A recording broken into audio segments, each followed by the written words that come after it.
I am now creating weekly exclusive content for Patreon, so if you are interested in that, go check out the link down below.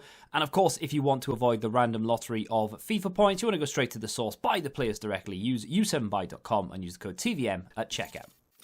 What is going on, guys? TVM here. Welcome back to another player review. We are going to look at the Team of the Season Griezmann, not really in keeping with the other three videos that I've put out in the last 24 hours. We did Messi, Neymar, and Mbappe base cards. Are they still worth it? Now, Ronaldo is still to come, obviously. I have done a Ronaldo is he still worth it on this channel for FIFA 20 already, but it was like 4 months ago, maybe 5 months ago now. So obviously the game has changed a lot since then. Several updates and loads of different cards that have come out. So we will do that again. Probably for tomorrow morning, unless EA do something really weird and release a card tonight. Or obviously I'm recording this just before 6 o'clock, so I don't know what EA have done for 6 p.m, but I would imagine nothing, and just a little bit more of a reveal for Summer Heat.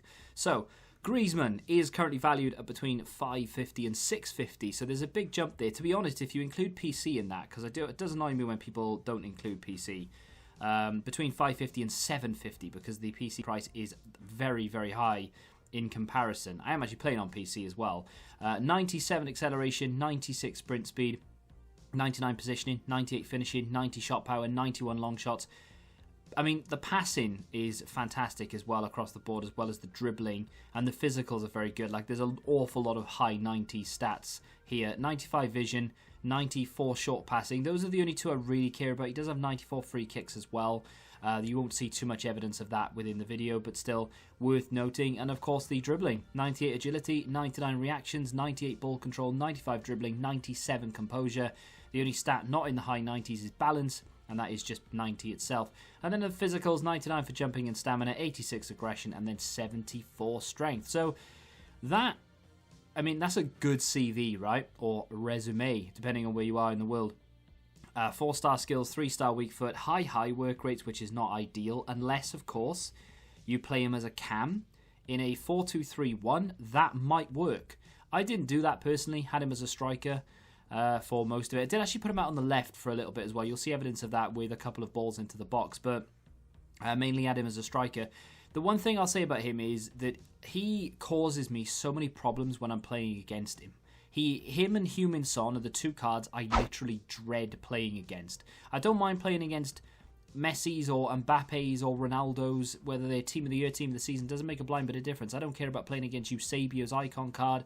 Doesn't matter which version of that either. I hate playing against Team of the Season Griezmann and any version of Heung-min Son. I just hate them. They score so many goals against me. So I thought, let's do a little review and see if he's any good for me. Because when I've used him, he hasn't been... I don't know. I've just not really paid too much attention to him. But he's come on as a sub, mainly. I got him in a deluxe Team of the Season pack. So obviously, had a lot of luck there. But not really got him into the first team or anything. Because I still not prefer, but Neymar fits my team. So that's why. But yeah, with that being said, the team I've got him in today is this one. I do quite like it. Notice that Lucas is on 4 chem.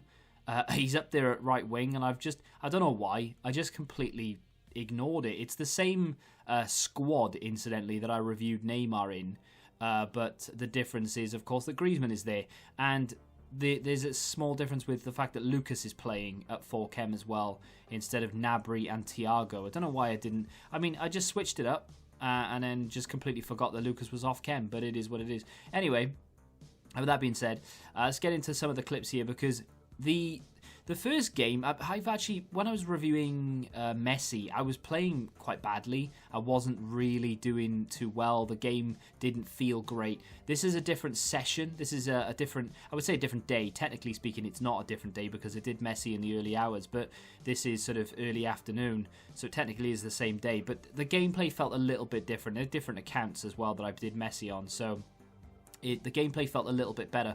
And I sort of regrouped. I'd gone to sleep in between, and I felt a little bit better. When I was playing with Griezmann, I was enjoying myself, and the more I played, the more I got into it. And I will say that I enjoy using him more in a 4-1-2-2 than I did in a 4-2-3-1. And I just feel like the 4-1-2-2 is what I switch into when I'm struggling. Look at that ball control from Lucas, by the way. This is a really good goal because it dinks to back post and Awar arrives late there and pops that in. I really enjoyed that goal. There's another goal in here that I really enjoyed as well. I can't remember what it is. It's not in this game. I think it's in the next game.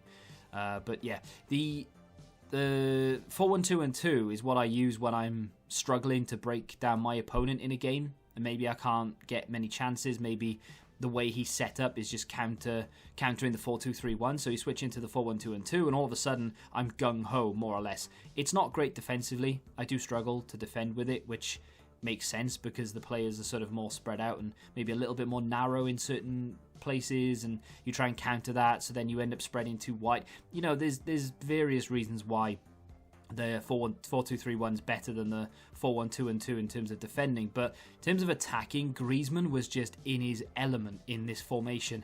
Having someone to do little 1-2s with, and we do get a goal here with Fred, believe it or not. I could maybe have played that back toward Griezmann, but obviously not trying to force the issue. I was just playing naturally. Griezmann goes off there. We end up getting the ball back when it's kicked straight back to him, and it goes in. And Griezmann got a hat-trick in 2 games in a row there. We're into the next few sets of games.